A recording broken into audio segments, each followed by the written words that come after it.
And Esau heard it. So he put it in the script that he put into the hand of one of his vipers, his cockatrices, to send him out to the people. Because make no mistake about it, these Illuminati Edomites fear Yah with the greatest fear. That's their greatest fear. That's why they've done all they could to try to steer people away from Yah. Took his name out of this book of remembrance, Genesis through Malachi. They wrote the New Testament. Okay, they might have written Islam. I don't know about that, but still they perpetuated it. Okay, and any other religion, as long as it'll take you away from Yah. That's why they've taken control of the educational systems.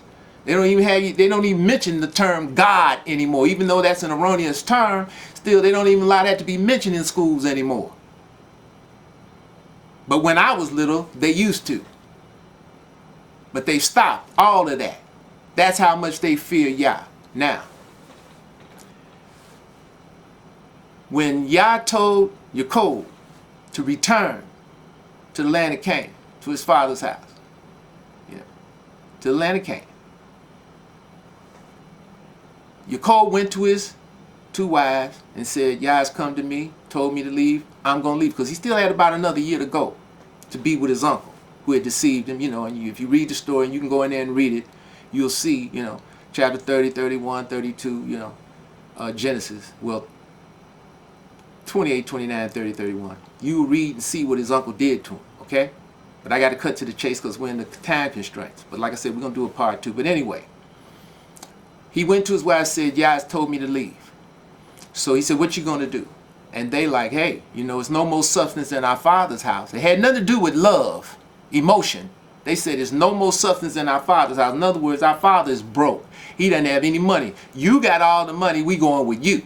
Because we got to be taken care of, these children got to be taken care of. So they packed up and left. All right? Now, if any of you want to read it, you can go in there and read the situation with Laban if you haven't already read it. But when you get to chapter 32, Genesis, and they got near the land of Canaan, Jacob sent messengers to Esau, his brother, to tell him he was coming. And when they returned, he said, did you see my brother Esau? And they said, yeah. He said he's coming, and he got 400 men with him. And Jacob was messed up, okay? He was messed up because as you read chapter 32, Genesis, he says to Yah, he says, I fear Esau. Okay, I fear him, lest he come and kill up the whole, my whole family, all my wives, my children, everybody. You understand? I fear him. So he feared Esau. He feared flesh. And that was his problem, because his faith was shaken. See, we only supposed to fear Yah. Yah says in this book, make me your fear. Make me your dread. Okay? Why should you fear man? Okay? Who should be made as grass. What's that? 51 Isaiah? Okay? 49 Isaiah?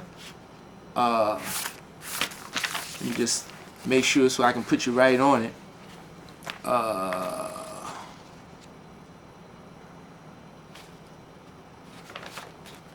Right, 51 Isaiah. Read that chapter.